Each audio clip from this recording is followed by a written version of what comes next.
নমস্কার। আরো একটা বড় ধাক্কা নেওয়ার জন্য প্রস্তুত থাকুন। So today I am one of India's leading female DJ. কি যে ইংরেজিটা বললাম সেটাকে আবার বানানো করতে বলছো? এটা তো না ইনসাফি ভাই। ব্লক করার চক্করে সব গুগল থেকে ছেপে দিই। না আমি এর বাংলা মানে জানি, আর স্পেলিং তো 7 সমুদ্র 13 নদীর পাড়েই থাকুক। তো আজকে ছিল শিব পুজোর দ্বিতীয় দিন, আর এটা হচ্ছে আমার পাড়ার কুচু পুচু কচুরলতিগুলোর আরো একটা টিম। and obviously ভাই I am the leader of this group. এবং আমরা সকলে একত্রিত হওয়া মাত্র শরীরের অলসতা দূর করার জন্য নিজের তালে তালে হাত পা ছড়ার মাধ্যমে এক্সারসাইজ করতে শুরু করে দিলাম। সন্ধে হয়ে গিয়েছে, আর হামে আর মেরি বেহনা পাহাড়ও কেউ চাইও মে। তো দ্বিতীয় দিন আমাদের এখানে 6 বছরের বাচ্চা থেকে শুরু করে 60 ঊর্ধ্ব বয়স্কদের জন্য কিছু খেলার আয়োজন করা হয়। তবে একটি নির্দিষ্ট বয়সের জন্য একটি নির্দিষ্ট খেলা থাকে। এই ক্লিপগুলোতে আপনারা দেখতে পাবেন বিস্কুট খাওয়ার লোভে নিজেকে 6 বছরের দাবি করে এই প্রতিযোগিতায় নাম লেখানো ব্যক্তিগুলোকে। 10 দিন না খেয়ে থেকে এখন বিস্কুট খাচ্ছে আমাদের সবার প্রিয় দেবজিৎ আর চাইনিজ ভাই। যারা যারা মহিষকে কখনো ঘাস চিবোতে দেখো এই ভিডিওটা তারা দেখে নাও। মহিষের মুখটা ঠিক এরকমই দেখায়। এই প্রতিযোগিতায় উইনার হয়ে আমাদের মান সম্মান ডুবিয়েছে রাজু ভাই। তারপরে হলো যত পারো মোমবাতি ধরাও।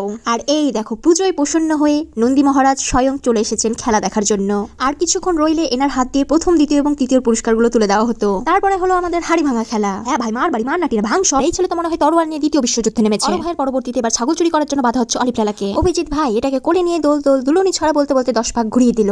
হ্যাঁ ভাই আরেকটু তাহলে তোর শ্বশুর বাড়ি আগা। এই তো পৌঁছে গেছিস, এখন ডিসকোয়ালিফাই। সঠিক সময় এটাকে না ধরলে অভিজিৎ ভাই আজকে জনতার উপর আক্রমণ করে ফেলতো। জায়গার অভাবে এবার আমাদের মিউজিক্যাল চেয়ারের বদলে হয়েছিল মিউজিক্যাল বল, এবং লাস্টের দিকে হয়েছে নেশাজাত দ্রব্য স্পর্শ না করে মাতাল ড্যান্স।